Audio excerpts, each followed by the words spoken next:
Welcome, everybody. I'm Mark Anthony, and I'm here with my amazing co-host, the world-renowned street smart spiritual behavioral psychologist, the one and only Dr. Pat Baccili. Yeah, I can't wait to get into the dark alleys tonight, just like I grew up in on the streets. Little dumpster diving tonight because we're going to have some fun. Absolutely, we are. And you know, Dr. Pat, I found out that according to data provided by the Hubble Space Telescope, it is estimated that there are at least 100 billion galaxies in our universe. Now let's back up for a second. Earth orbits the sun, and there are a collection of stars in our solar system, and billions of solar systems make up a galaxy. So in the universe, if there's at least 100 billion galaxies, and actually scientists feel that the number is far greater. So the question is, can the human race be alone in the universe? And I want our listeners to wrap your heads around this. In 2013, NASA astronomers reported in our Milky Way, just in our galaxy, that there are as many as 11 billion Earth-like planets orbiting stars similar to our sun. So, if we are not alone in the universe, what exactly is out there? Are they intelligent beings? If so, are they aware of our existence? Do these entities possess the ability to visit Earth? And if so, why do they come here? Assuming there are aliens, are they just studying us from afar, or do they have other intentions? Do these aliens abduct humans and study us? Or better yet, have humans captured any of these extraterrestrial visitors? You know, the other day, it was May the 4th, which is Star Wars Day, because it's a play on May the Force be with you. And I'm ready for tonight's show because I have my Darth Vader shirt on that says actually May the Surf be with you.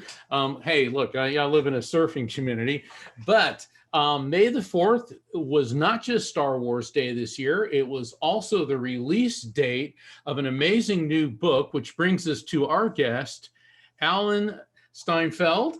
And his new book is Making Contact. Alan, I want to welcome you to the Psychic and the Doc. Yeah, it's great to have you. Great to be with both a psychic and a doctor in case you need one or the other. Thank you. Yeah. So yeah.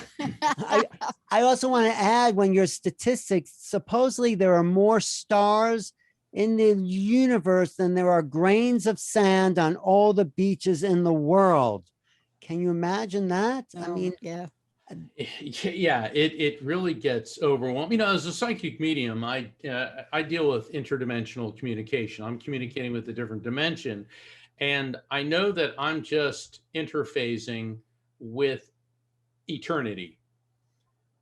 And then when someone like you, who is so well versed in the study of extraterrestrial life, puts it into perspective like that, infinity gets even bigger. You know, it's overwhelming. exactly. Infinity, we have to expand our limits of the known. Yeah. And that's really what we're all here to talk about, I think, right? Yeah. Yeah. I mean, think about it for a minute. You know, I worked at Bell Labs. I used to have bagels with Arno Penzias. You know, I didn't know who the guy was because I'm a kid from New York and I was pushing a mail cart. I didn't know this was going to be Mr. Big Bang guy. And, you know, in having that exposure to him and realizing that these two guys discovered what the world calls one of the most fascinating discoveries, because they had to clean pigeon poop out of a device. And you know, when I think about that and I think about what that meant and what happened after that moment for them, and went into almost a state of lucidity from my perspective, because they didn't just stop there, right? You know, there was a discovery that they didn't believe in, and then they believed in it. And that is always fascinating to me. You know, it was fascinating. You know, they may have discovered the Big Bang, but they can't prove how it actually happened. They don't. That's one of the hard questions of science. Why and how did it all unfold? And, you know, Terence McKenna used to say, you know who Terence McKenna was? A great, he used to say, okay, give science one miracle and we'll explain the rest. You know, the Big Bang. Let's just say we don't know. It's a miracle and everything else is logical. But it's not the case, right? So Alan, I have to ask. Oh, anything. How did it all start with you? How did you know, 10-year-old Alan or 7-year-old Alan get interested in extraterrestrials? Do you have to ask, aren't you the psychic? No, you're the doctor. But I'm also the host of a radio show. Okay. And right. Okay. You know, I always felt different from my family. I always looked at the stars. I don't know why. No one else looked at the stars. You know, grew up in New York, Jewish family. The moon would be rising full on Passover as we went to my grandmother's house. I said, look at the moon. Everyone said, yeah, okay. And then they turn away. I said, but look at the moon. It's there. And why is it always full on Passover? And, you know, nobody knew or even cared about the stars. And I was just fascinated. So I didn't go out for the typical team sports, didn't like team sports, you know, hated basketball to play. I mean, I was just different. You know, I liked reading, and I was on the track team. I did like archery, but, you know, so I pursued science fiction. That was my escape from the normal middle class suburban world, because it gave me an avenue of what was beyond the ordinary, you know, what was possible in a way, you know, parallel universes, teleportation, tesseract. You know, the Wrinkle in Time talked about a tesseract, how to fold time and space. I didn't even understand it, but I somehow knew it was possible. And years later, when I talked to Hal Puthoff from, you know, what he was working on, energy propulsion, he said, that's what we do. You know, you can go from here to there instantly if you have enough energy to fold time space or warp gravity. So this was a kind of avenue to exploration. And then I always wanted to be an astronaut. And I loved Star Trek. I really thought I would get aboard the Star Trek and the Starship Enterprise to exactly. I wanted to explore new life and new civilizations. I wanted to go where nobody has gone before. And I sort of ended up doing that. I sought out, I studied literature in college. I first started in psychology. That was so boring, learning statistics. And I My read God. one really good book on literature. I said, these guys know more about humans than all the psychology studies I've been looking at. So I started to understand consciousness, stream of consciousness. And that's really at the bottom of all this. What is consciousness? What is this thinking mechanism that allows us to wonder?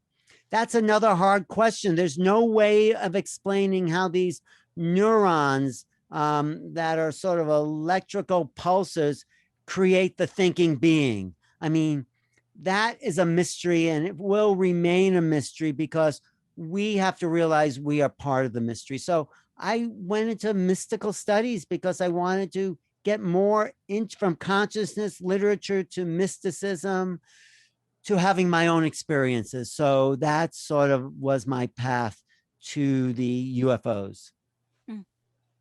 Wow, That's the beginning. that's amazing. And so you like science fiction, then you have to recognize. Danger, Will Robinson. Right, right. No, I ran. Hey, I mean, I've had this thing for years, and if I didn't, and speaking of My aliens, sensors indicate an intruder is present. okay, all right, I'm done with the It props. was really an awful show, but I also watched that. You know, Yeah, it's really You like know, it really was. And my brother and I, the one question we could never answer is why didn't they just shove Dr. Smith out an airlock? But I'll leave it at that.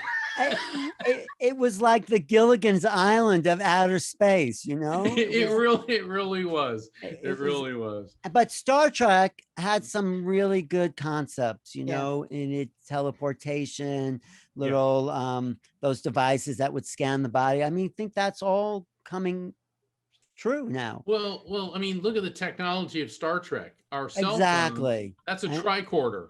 Extra- And what was great about Trek is that it was based on at least real scientific concepts. But speaking of which, I'm going to just come right out and say it. Do you believe Earth is being visited by extraterrestrial life forms? You know, I'll come out and say it and say, absolutely. Yes. I mean, what the Navy, did you look at the papers the last couple of weeks? The Navy admitted UFOs are real. Yeah. That's as close as we have come Yes. to real live disclosure. Mhm. And now with the COVID relief bill, you know about that, the last 5 pages, it said that Congress has to put out 188 days reports from intelligence about studying this phenomena. Yep. So the government, of course, has known this for a long time, probably since Roswell, 1947 or before, and they've been keeping this a secret. Why? Well, that's another story. That's another show, maybe. I don't know why. I mean, I can guess. They're not ready. They don't think we're ready. There's corporate interest. There's religious problems. I don't know why, but the government is now folding in that sense. There's a crack in the glass ceiling, and they are coming out with the truth or part of the truth. Yeah. And this is a really exciting time to be here on the planet when the whole world meets the cosmic others. You know, I want to ask you a question, Alan. Mhm. In your book, I'm fascinated by lucidity and the way you talk about it in the book, but also in your work in general and creativity. And I'll tell you, the thing that got me sent to Dr. Jacoby, the psychiatrist, at a very, very young age was when I made the claim in my family, because I spent a lot of time on the fire escapes. Now, why would you go to the fire escape? Because the roaches were so bad that I slept on the fire escape. So if you're on the fire escape, you're always looking up, right? You see that. So that was an interesting thing for me as a child. It imprinted on me.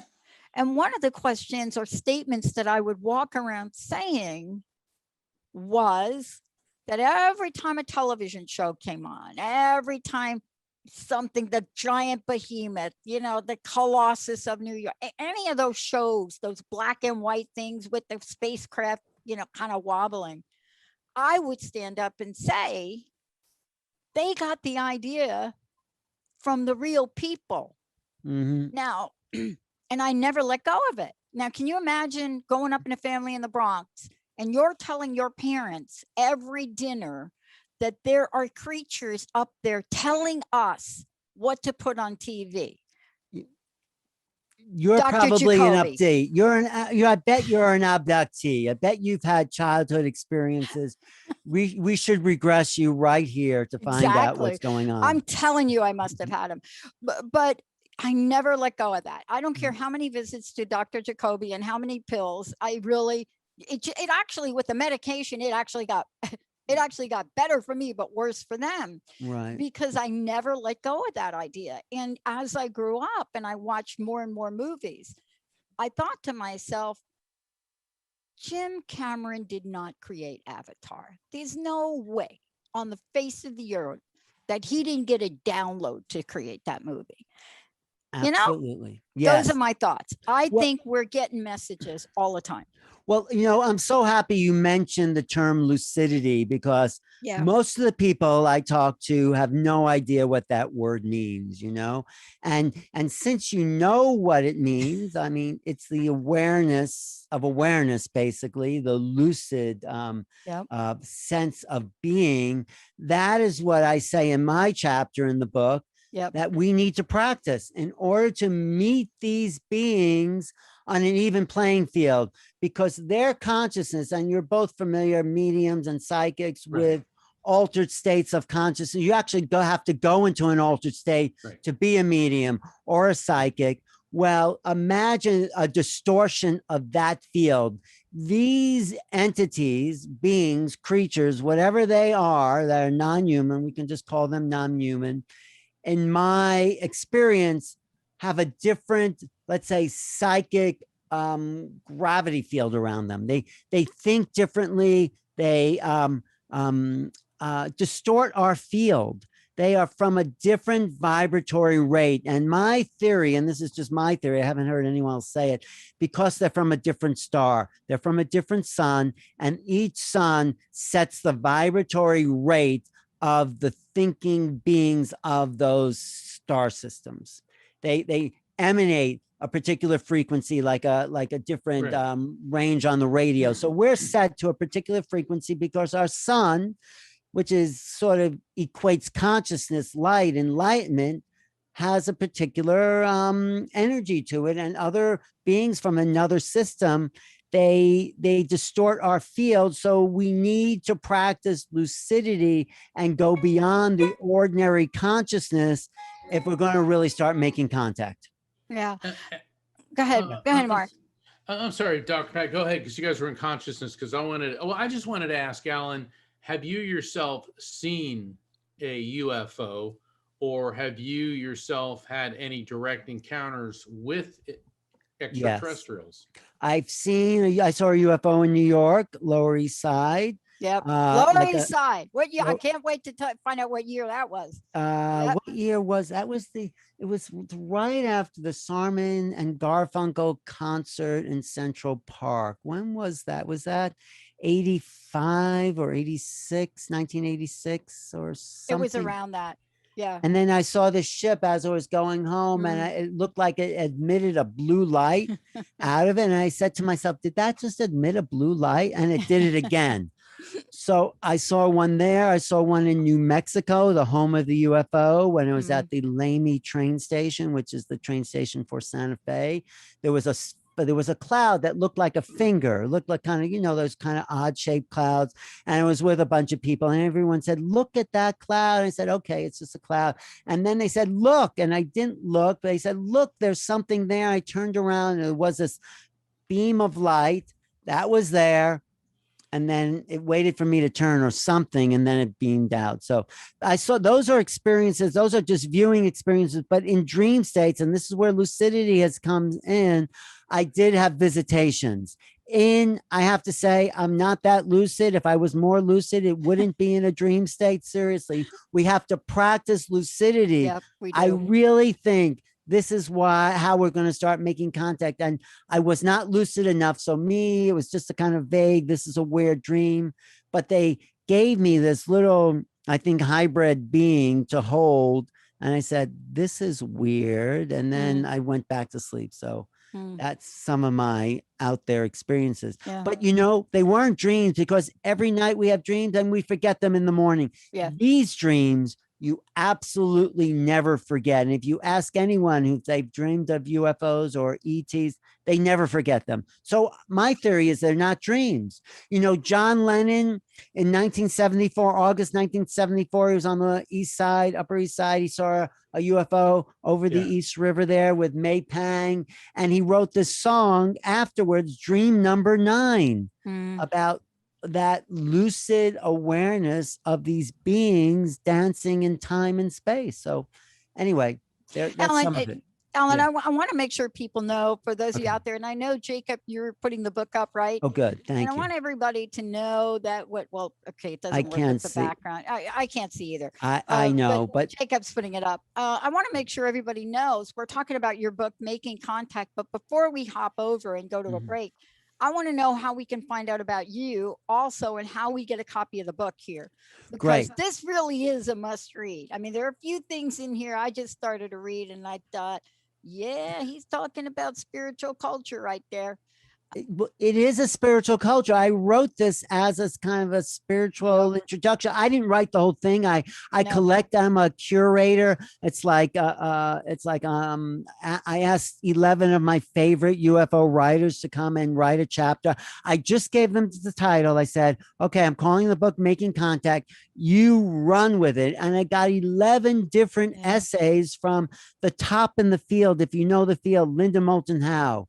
Yeah. She is at the very top. Someone you should definitely bring on this program. Whitley Strieber, the person who gave the world the face of the ET on the front of communion. He said, this is what they look like. And now everyone's saying this little gray with the big eyes, no mouth, little nose. This is what they look like. So he is a landmark in the history of this phenomena. And John Mack, you know, John Mack, he was a psychiatrist at Harvard. Yeah. He died of like maybe 20 years ago, but there was an unpublished essay that was in his archives. And he asked his archivist if I could publish it in this book. So this is the first time that essay, which is still very contemporary. I mean, it reads as if it was written today. And so he's a big star. I have Daryl Anka, who's the channel for the being Bashar. He's had a 30-year relationship with this extraterrestrial. So, and he wrote a chapter as himself.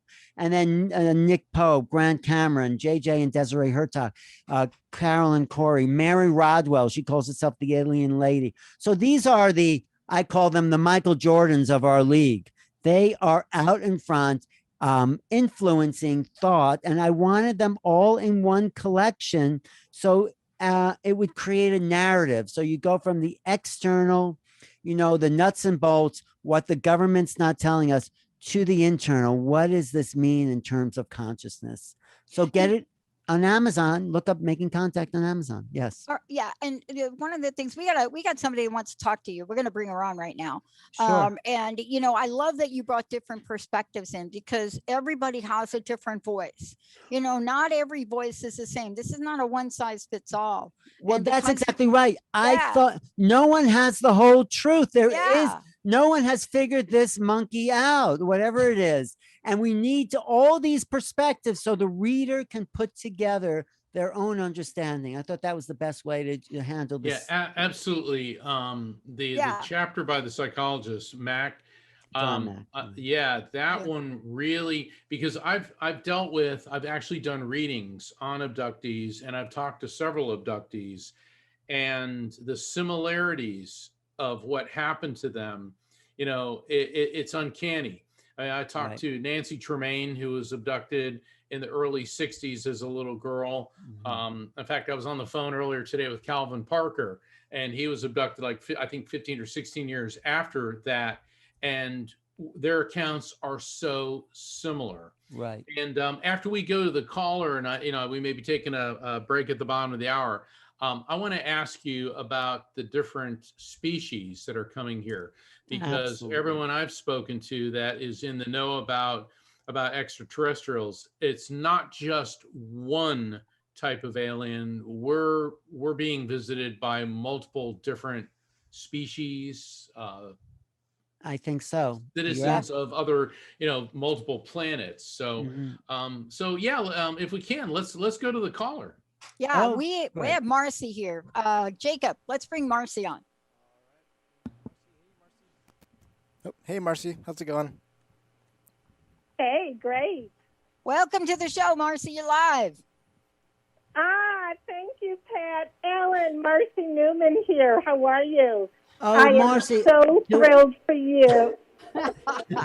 Thank you, Marcy. Well, Oh did you my have God, I know. you've had experiences, I know, right? Oh, I have had so many experiences. I've seen fleets of ships coming over the mountains when I lived in Arizona. I saw them in New York. Oh my God, it was such an incredible experience. But Ellen, I know that this is such a long time coming for you. I'm so excited for you. And congratulations. I cannot wait to dive into this book. And what perfect timing. You're right. It's with the government release, and the subtitle is Preparing for the New Realities of Extraterrestrial Existence. Everyone needs to know this is a reality. Yeah, Marcy, you're going to love this book because for beginners who know nothing about it, it's a real eye opener. And for those like some of us, it gives us more information. And for me too, when these writers came through with these essays, I said, wow, this is new. So I'm so excited, really. And Dr. Pat and Mark, yeah, I mean, for you to have Alan on the show and to be, really speaking about this openly is so important for each and every one of us. Like Dr. Pat, you have had incredible experiences. I have too. Mark, you too. We know this is real, and we know that it's part of our reality. Yeah. And we have got to, start to embrace it. One other thing we can't take away from this, and Marcy, you've known me a long time now. I look at our pop culture. People say, really, Pat, you're like supposed to be the queen of consciousness and media and you watch pop. Yes, I watch the pop culture. Here's why. When a show like Men in Black comes out, and they point to like this alien hopping around character, and they said, oh yeah, that's Oprah. And then they point to another one and they say, yeah, that's Mick Jagger. Do you think anybody says, no, it's not? They don't. They don't say, no, it's not. They don't argue with that. They don't really butt up against it. Well, they just don't. That's so important that we start to expand the culture so people start to be initiated into these other levels, into what's possible. People are so confined to this little box, but it's really inside of us. I say making contact is an inside job. It really is. It's up to us. Yeah. Right? Marcy, do you have a question? Do you have a question, Marcy? I'm just curious. I know you got a question for Alan. Yeah, I do have a question. Alan, I was wondering if there was one particular experience that you had that was the catalyst for bringing this forward now.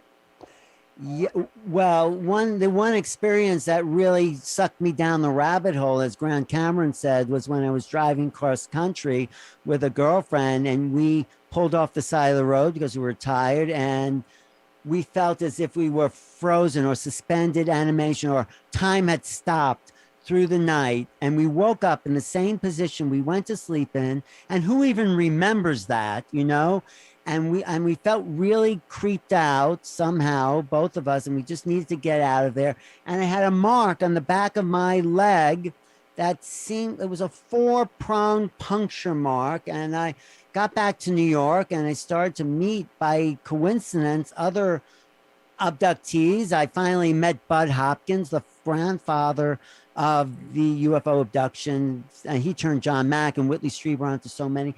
And him and his group said, yeah, that's an abduction mark. And that just freaked me out, but it also pulled me down into this world that I'm still a part of. So I know it's true. Yeah. It inspired me, and there's no looking back once you're sucked down that hole.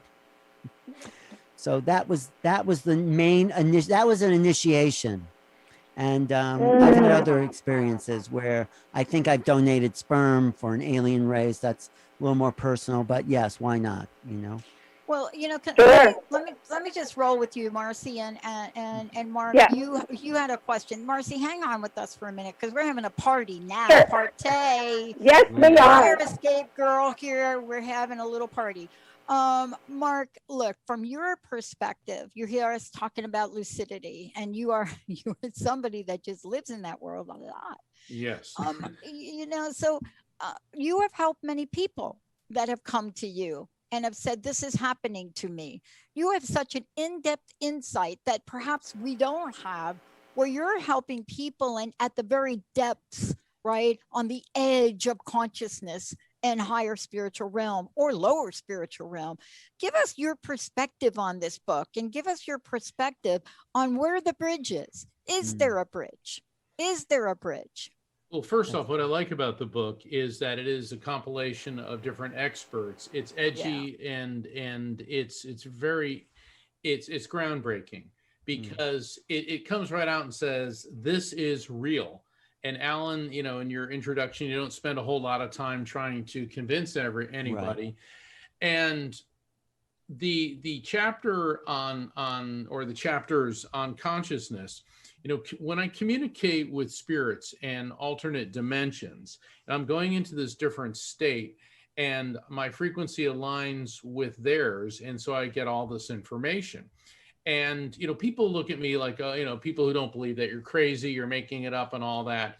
And my heart really goes out to the abductees, because when I've done readings on abductees, what's really fascinating, Alan and Dr. Pat, is the aliens don't come through, the spirits of the abductees' loved ones come through and begin to explain to them, first off, that the abduction was real, it was authentic, they're not making it up, they're not crazy, and why these particular people are being targeted.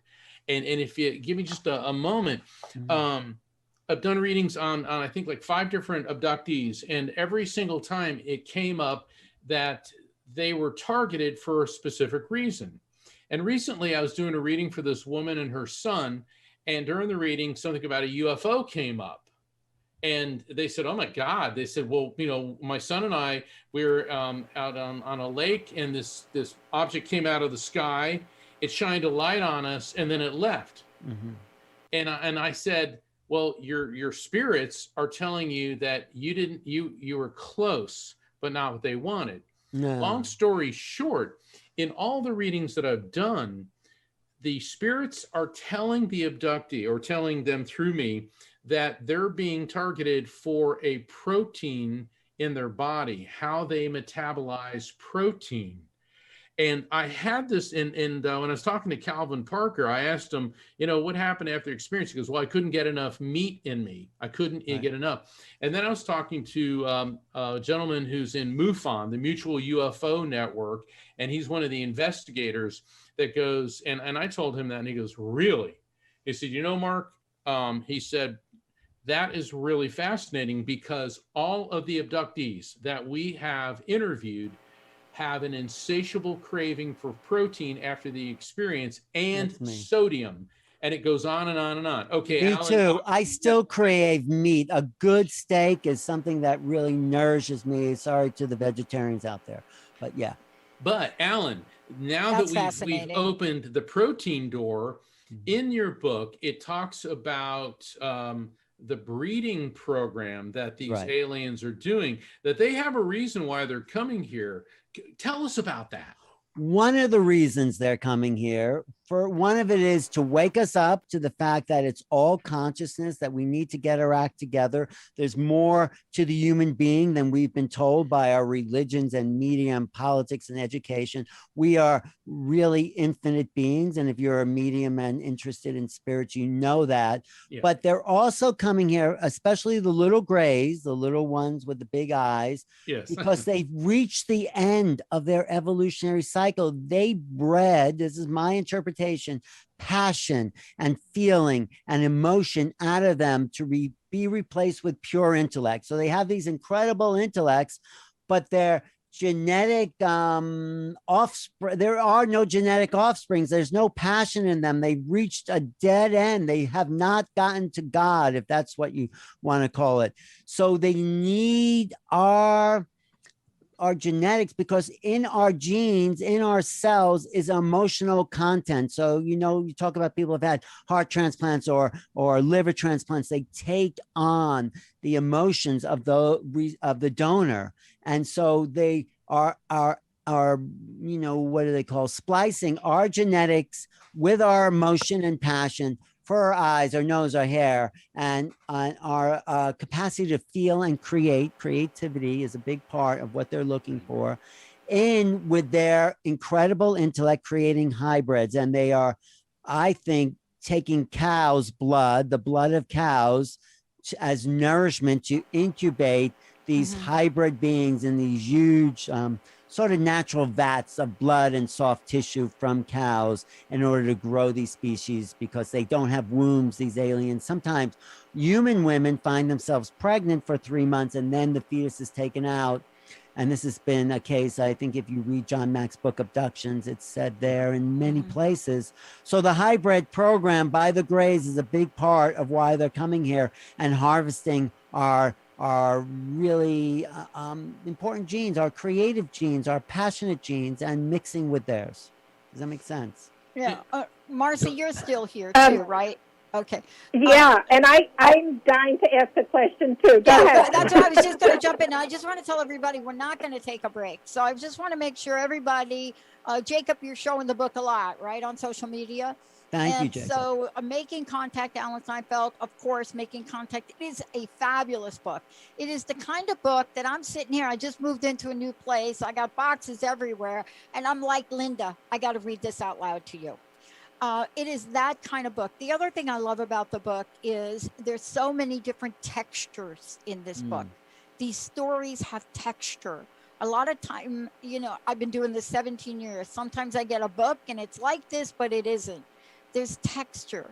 There's words that jump out, right? Nothing happens until something moves. When something vibrates, the electrons, the entire universe resonate with this. Everything is connected. Yes. Marcy. Yes. All right, Alan. So Yes. when you and I first met so many years ago, back in New Where York, was that? Where did we meet? we first met, it was probably at the New Age conference at the New Yorker. The Meta Center? No. Yeah. Oh, yeah. One of the No, New Life this- Expos. Yes. Yes, one of the expos. Okay.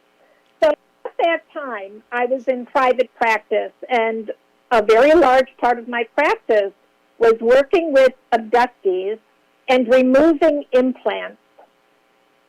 I would love to hear about your experience with implants, and also, do you think that those who have deactivated implants will be activated once we start to have a greater population visiting us? Great question. So I don't know if my implants were physical or etheric, because there are some etheric implants. I don't think they're necessarily negative. I don't really know the purpose of these implants, except sometimes it's to download immediate information into our system. Yeah. So they're not necessarily tracking devices, because, you know, they know where, once you have an experience with one of these beings or a UFO, you are entangled.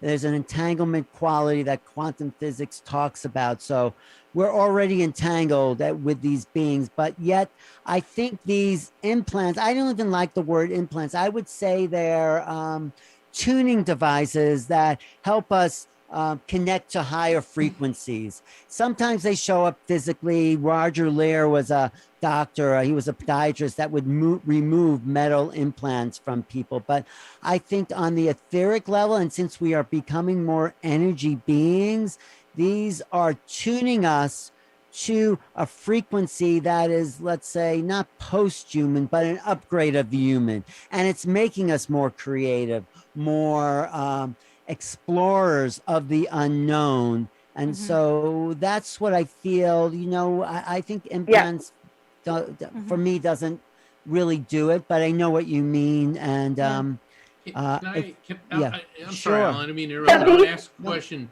And Marcy, I'm directing this one at you first, and then we're going to go over Yeah. to Alan. You said that you worked removing implants. What did they look Yes. like? How big are they? How did you locate them? Good question. Yeah. So, and great question. And Alan, these were energetic implants. So when I would be working with someone and taking them through different levels of hypnosis, they would identify the implant. So what often would happen is they would suddenly recognize that they had abilities that they hadn't had before, or they had aspects of personality that were suddenly present that they hadn't really had before. And so they would come to me, and in doing a body scan, for instance, energetically, it would be apparent. Now, I would never be the one who identified it. I would always allow them to identify, and they would be able to tell me why it was there, what its purpose was. And they also had a choice as to whether or not to remove it, to deactivate it, or to keep it. And I'm going to tell you, there were quite a few instances where people chose to keep them because they so much enjoyed the more expansive ability that they What had did they look like? with them. And how big are they? Sorry, So the lawyer they in me came varied. out. Yeah, they absolutely varied, Mark, and they also varied in position. Some would be like in the brain. Some would be behind your ear. Some could be in your arm. I mean, they were all over the place. I also want to say these are like training wheels for some people, and they sort of start to dissolve into the being as the frequency of the body raises and you get more connection to these other beings. It's like they dissolve into the system, and there's a fusion of the higher mind. That's sort of what I get about some of these. Yeah. Right. you know- So I'm sorry. It seems like what you're saying is that these are way beyond a tracking device. Of course. And Alan, what you're saying, they're melding. Is it possible they're combining with Yes. the genetic material? And upgrading the genetic material. That's what I feel. Yes. Yes. Thank you, Marcy. I I'm glad agree. someone thinks like I do. Well, there you go. Yeah. Look, I want to touch upon what you guys are saying, and I want to tap right into a conversation on creativity. You know, one of the things I'm really looking at and started to work with a lot based on exactly what we're talking about today is creativity. I have a friend who researches the creativity paradox. I'm writing about the creativity paradigm because I really, I've talked with her and I said, wait a minute, it's really both. Creativity paradox paradigm. And what that means is which comes first, the idea or the planting of the idea. Right. You know, Well, do they're you the just same thing, right? Aren't they the- Exactly. And yet, when you think about it, how did Ridley Scott create the blockbuster movie Alien? Why is it Dee Wallace, who played E.T.'s mom, now is world renowned for conscious creation? Right. How is it I'm sitting here with the Spiritual Consciousness Network, a girl from the Bronx? So I want to talk, I would love for all of you to talk about this, because at some point, I think the general population has got it backwards at some level. Well, the reason I just want to say that I think the reason the ETs are here is to upgrade our exploration of the creative potential that humans have. They are encouraging this. And I think as they make themselves known, we are going to go through a renaissance, a burst of creativity that will be beyond anything we have seen in technology, in the arts, in writing, in speaking, because our view of reality will have expanded so much more. We will not be contained in this little box, but we'll realize we are part of the cosmos. And when that happens, more of our brain opens up, more of our consciousness expands into things that were yet to be imagined in the old world. Yeah, my team hates it. If I work out one day after I do a meditation and I walk out of the room and I dial our number and I call a team meeting and I say these words, I have a great idea. You can hear everybody on the team go, oh, you got to be kidding me again. But here we are. Look, there's such a taboo on these conversations. Right. There's such a stigma. We as a network are going through a venue of censorship I've never seen before. We don't even understand why they're censoring us. I'm a 60s kid. It pisses me off to no end. And so for me, you writing this book, we've got to come out of the closet and let people be heard. Well, I think. I am so happy we're having this conversation because this book is no longer fringe. And in former times, they used to put the UFO books in the back of the bookstore and you'd have to ask for it. And you always felt a little embarrassed. Where's your UFOs books? And like right now, I think this and what's happening in Congress and this conversation to a radio audience, this makes it okay. It helps other people come out of the closet and say, oh, you know, I had a weird experience, or I saw a ghost, or I saw a UFO, or I had a strange dream. This needs to be a public conversation. And I thank you both so much. And Marcy, too. Well, speaking of Congress, can we give the aliens a list of people to abduct? Yeah, exactly. Exactly. I think you're absolutely right. But you know, we need to make this okay to talk about and not just seen in some movie. Yeah, well, let me explain this to you. We are expanding to 10 channels. Our technology is already finished. We're in testing. We're testing our player. One of the channels is called Cosmos Talk Radio. That is a channel dedicated for hundreds of hosts to do shows on this. Well, I have hundreds of hours of talks and interviews about this subject with Whitley Strieber and Linda Moulton Howe and Grant Cameron. And I just did a show the other day with ET ambassadors. These people embody the ET consciousness. So my book, in a way, is a little conservative because they don't go far. I want to take the public with us. Into the unknown. And the other thing about creativity, I think the reason we incarnated into these bodies at this time, and let's say we have the ET's land and we have all the free energy and all the abundance and all the food and everything we wanted, then what? We are here to be creative. What I say, to make known the unknown. That is the creative potential. That is the reason for incarnating. This is like meeting the aliens and having free energy. Just gets us to a level playing field. It gets us to the reason why we came in the first place, to be the creative, unlimited potential that each of us possess. All right, my science fiction friends will never forgive me if I don't. Let's flip on the flip side of the cosmic coin. We're talking about the fun aliens. All right, there are more than one species visiting. Yes. Are they all altruistic, or do some of them perhaps have more malevolent?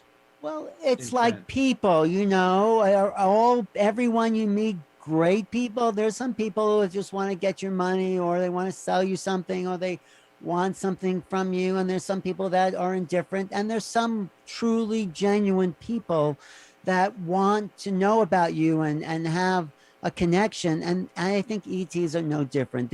But of course we're talking about races, and Marcy, I'm sure you have your ideas, but I think for the most part, there is like the law of Warren, service to others as opposed to service to self. And that is a more evolved race. The J.J. Hurtak and his wife Desiree talk about the ultra celestials. These are the higher consciousness beings who have always looked out for us. So there's many levels of density, many levels of consciousness and beingness and ascended masters. And this is where it goes into all those other realms. But the universe is full of consciousness and life. So take your pick, Mark. Which ones do you want to meet? Well, I want to meet the Vulcans. I'm not too big on the Borg or the Klingons. And when you guys were talking about the implants, you know, and once again, you know, art imitates life, or life imitates art. We're talking about these implants. You know, on Star Trek, somebody came up with the idea of an advanced race of aliens that are able to inject cybernetic nanotechnology that bonds with your DNA and your cellular The Borg. structure. That's the Yeah. Borg. That's Yeah. the Borg. That's it. Yeah. Yeah, resistance and is they're the futile. like, yeah, the resistance is futile. But you know, it's really fascinating. My father was in the aerospace industry, and he said to me, we used to talk a lot, and he said that the greatest leap in electronics technology in the mid 20th century was the transistor. And he said that, he said, Mark, something happened in New Mexico in the late 40s. There was a crash, and the US government covered it up. They brought in a lot of electronics firms to examine it. Well, let's fast forward about 15 years. He's in California in a laboratory, and they were growing silicon chips. And he said, how in the world did we get the idea to grow silicon chips? And one of the VPs said, well, something happened in New Mexico, and it gave us ideas. This is Colonel Corso's the day after Roswell. He goes into the whole development of that from reverse engineering. What did happen in New Mexico in 1947, they did develop a way to do this. Linda Moulton Howe on her Earthfiles website just did a 2 weeks of Colonel Corso and this reverse engineer. Exactly. Yep. They and are, my dad, and it's funny, you know what my dad said, Alan? You know, he was an NASA engineer, he was involved in all this. He was one of the guys who helped figure out how to get Apollo 13 back. Okay. So I grew up in a household where, you know, outer space was, you know, our that and seeing spirits was our norm. Right. And maybe that's why I'm doing a show with the psychologist now. No, but Dad, and I don't know if he was being sarcastic or not, but he always felt that Earth was a dumping ground for all the criminally insane, defective inhabitants of other planets. He said, look at us, we're violent. He says, we have this beautiful planet that we deforest. When we do invent technology, we try to immediately turn it into something to kill each other. Mm-hmm. You know, I always thought that, you know, maybe it was cynicism on his point, but it was fascinating. Do you have any thoughts on that? Yeah, this is a schoolhouse where all of us are in different grades and we have to get along with each other and evolve our consciousness and be with these very low and high level beings and make peace with them, because everyone you see is a reflection of yourself, really. And if you can be at peace, and I'm not saying it's easy, with everyone, look everyone in the eye and say, I have felt that. I know what that feels like, from the rich to the homeless. Then you own this human experience, and then the physical body, I think, starts to accelerate. This is what they call ascension. And so we're here to wake up to this lucidity is the key word. It is. About the human race and evolve it to more of its greater potential, you know? So I asked, but I just had another question for you, Mark, and you don't have to answer it now. Have you ever gotten into the mind of an alien? So you read people, but have you read alien consciousness? Very possibly. And the reason I say that is in several readings, you know, when you're dealing with the other side, the afterlife frequency, which is the title of my new book coming out this October, because that's what it is. There's human intelligence is not the only source of intellect there. And there's these other beings that I euphemistically, that I call angels. But I'm not being funny, but you know, they look like an Academy Award, except that they're translucent and they glow from the inside out. And I was doing a reading for somebody once, and they showed up, and I heard the star people, and this young man that I was doing the reading for started like getting all nervous, and I said it was as if time itself stood still and the sky was purple that night. We started flipping out, and he goes, well, that's what happened when I was abducted. And what I described, what I've generally referred to as angels, he identified as alien intelligence. So my answer to your question is, I think so. Well, I would do an exercise. I mean, if you wanted to try one day to just tune into the beings that Yeah. maybe are around me or Marcy, because I'm sure they're working with Marcy, and they helped me write this book. Do you see the little dot? Do you see the asterisk between the making and the contact? That is their language, which is abstract knowing. This Right. is how they communicate to us in symbols, ideas, and images. So it's not in the words that we use. But We've it's got to in continue feeling. this talk in part 2, Alan. I mean, Okay. my gosh, I didn't even get to the question about whether or not God created aliens, so that'll have to be for another show. Don't you So think God created everything, whatever God happens to be? The Big Bang? I do, but certainly the religion I grew up with didn't. So that's another show. Listen, how do people find out about you, But Alan? the Vatican do does they- believe in aliens. So They do anyway, now. yeah, They do because now. the new Pope may be one. yeah. No, we just touched upon so much. This is the Yes. tip of the iceberg, Mark and Pat and Marcy. There's so much more here that we can like break apart. So you can find the book if you want to join the conversation next time, and we should do this soon. Go to Amazon or Barnes & Noble. Amazon puts me higher on the list, I guess, and there's a discount on Amazon. Making Contact, The New Realities of Extraterrestrial Existence, or the Preparation for the New Realities. Alan Steinfeld, AlanSteinfeld. And this is an education for everyone. This is a way to get into the whole field before the government starts to lie to us again, and understand there's more to this issue. There's more to us as human beings, and there's definitely more to the cosmos that we have yet to explore.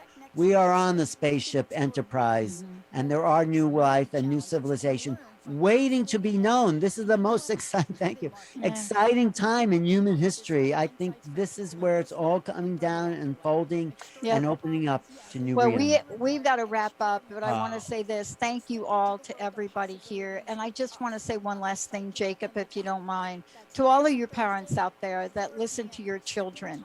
And your children may have ideas that you don't agree with, and they may be highly creative, and you may think there's something wrong with them. I ask you to hit the pause button and don't do that.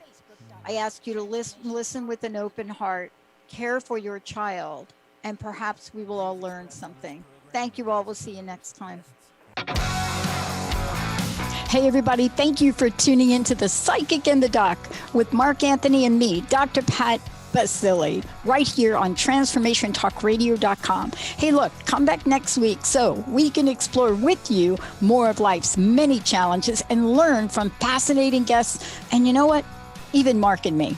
We'll connect you and discover insights from people in this life and from the afterlife. Extraordinary problems? Yeah, they do. They require extraordinary solutions. But step into the world of possibilities with us on The Psychic and the Doc. That's every Thursday, 4 p.m. Pacific time, 7 p.m. Eastern time, right here on transformationtalkradio.com. That's transformationtalkradio.com. And don't forget, we're also live face-to-face on facebook.com, Transformation Talk Radio.